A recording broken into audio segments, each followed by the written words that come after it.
আওয়ামী লীগ হয়তো এমন ভাবে ফেরত আসবে আপনাদেরকে কিয়ামত পর্যন্ত নিষেধাজ্ঞা দিয়ে দিতে পারে। হাল পাইলেন না বড় ভাইরা, আওয়ামী লীগ আজকে নিষিদ্ধ করেছেন, আওয়ামী লীগ নিষিদ্ধ দল হয়ে গেছে, কিন্তু আপনারা যদি চেঙ্গিস খানের মতো রাজনীতি করেন তাহলে আপনাদের মতো লোকেরাই আবার আওয়ামী লীগকে ফিরিয়ে আনবে ভাই।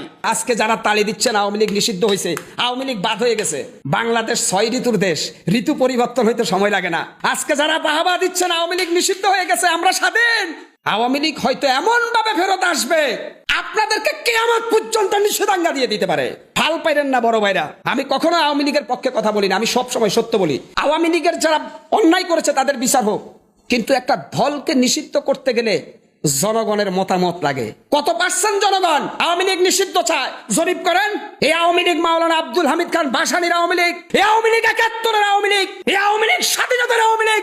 আপনি সে আওয়ামী লীগ রাতারাতি ঘটা করে নিষিদ্ধ করে দিবেন, আপনার পায়ের নিচের মাটি কতটুকু গভীর, আওয়ামী লীগের শিকড় কত গভীরে সেটা আপনি জানেন। আমি কিন্তু আওয়ামী লীগ এখনো করি না, কারণ শেখ হাসিনার উপর আমার রাগ, কিন্তু তারপরেও বলবো ভাই, আরে মানুষ তো শেখ হাসিনার জন্য আওয়ামী লীগ করে না, বিএনপির মির্জা ফখরুলের জন্য বিএনপি করে না, জিয়াউর রহমানের জন্য মানুষ বিএনপি করে, আর আওয়ামী লীগ করে শেখ মুজিবের জন্য। শেখ হাসিনা তার কন্যা, সে চলে গেছে, কিন্তু আপনি যদি শেখ মুজিবের দলকে নিষিদ্ধ করতে যান, আপনি যদি মাওলানা আব্দুল হামিদ খান ভাসানীর দলকে নিষিদ্ধ করতে চান, তাহলে আপনারা কি নতুন স্বৈরাচার হবেন কিনা এটাও $1 বিলিয়ন প্রশ্ন জাতির।